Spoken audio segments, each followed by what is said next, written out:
और मैं मोनिका शेख। देश में कोरोना से हो रहा खराब हालात को देखते हुए अपने विचार को समाज के सामने बेझिझक किया प्रस्तुत। आइए आपको मिलवाते हैं एक ऐसे शख्स से जो पत्रकारिता जैसे कठिन प्लेटफॉर्म पर अपने कैरियर को संवारने के लिए पत्रकारिता की पढ़ाई करते हुए देश में कोरोना से हो रहे खराब हालात को देखते हुए अपने विचार को समाज के सामने बेझिझक प्रस्तुत कर रही हैं। देखिए संगीता यादव की जुबानी संगीता की ये रिपोर्ट। नमस्कार, मैं संगीता यादव और आप देख रहे हैं संगीता की रिपोर्ट। दोस्तों, ये जो कोरोना के नाम पर काला बाजारी हो रहा है उसके बारे में हम आपको बता दें कि प्रोफेशनल एक्टर अपनी फिल्मों की शूटिंग जारी रख सकते हैं, प्रोफेशनल क्रिकेटर देर रात तक मैच खेल सकते हैं, प्रोफेशनल नेता भारी भीड़ के साथ अपनी चुनावी रैलियां जारी रख सकते हैं, लेकिन आपका बिजनेस और आपका काम आवश्यक नहीं है।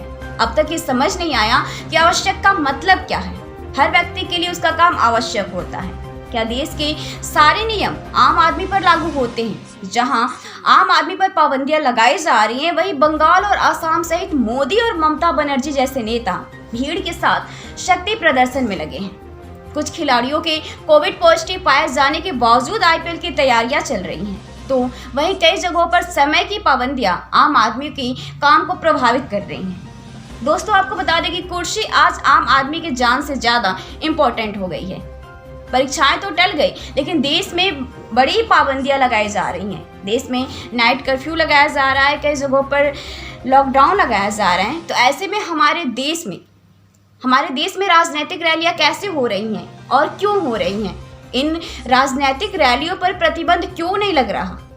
जैसे परीक्षाएं रद्द हुई, वैसे रैलियां रद्द क्यों नहीं हो रही?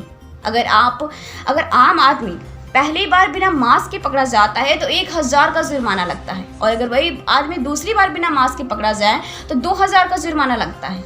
चलिए, अच्छा है, मान लिया आपदा में कोरोना पर नियंत्रण के लिए वसूली चल रही है, लेकिन कोरोना टेस्ट न होने पर सरकार पर कितना जुर्माना होना चाहिए? बंगाल में बिना मास्क के घूम रहे नेताओं पर पर डे के हिसाब से कितना जुर्माना होना चाहिए? अस्पताल में बेड ना होने पर सरकार पर कितना जुर्माना होना चाहिए? शमशान में मुर्दा जलने के लिए लकड़ियां ना होने पर सरकार पर कितना जुर्माना होना चाहिए? शमशानों पर दिन भर वेटिंग के लिए सरकार पर कितना जुर्माना होना चाहिए? मरीजों को ऑक्सीजन ना मिलने पर सरकार पर कितना जुर्माना लगाना चाहिए? जितना मंत्रियों और मुख्यमंत्रियों ने बंगाल से कोरोना लाकर फैलाया है, उन पर कितना जुर्माना होना चाहिए? क्या देश की पब्लिक सरकार पर कोई जुर्माना लगाएगी? क्या कोरोना आपदा में देश को कम सजाने की आवश्यकता थी? क्या देश को बंगाल चुनाव में रैलियों की आवश्यकता थी? नहीं, देश को आवश्यकता थी तो डॉक्टरों की, कोरोना की दवाइयों की, अस्पतालों की, ऑक्सीजन की, लेकिन इधर किसी का ध्यान नहीं गया। चलिए, हम क्या कह सकते हैं? अगर आपको हमारी बातें समझ में आई हो तो हमारे चैनल को लाइक, कमेंट और सब्सक्राइब जरूर कर दीजिएगा।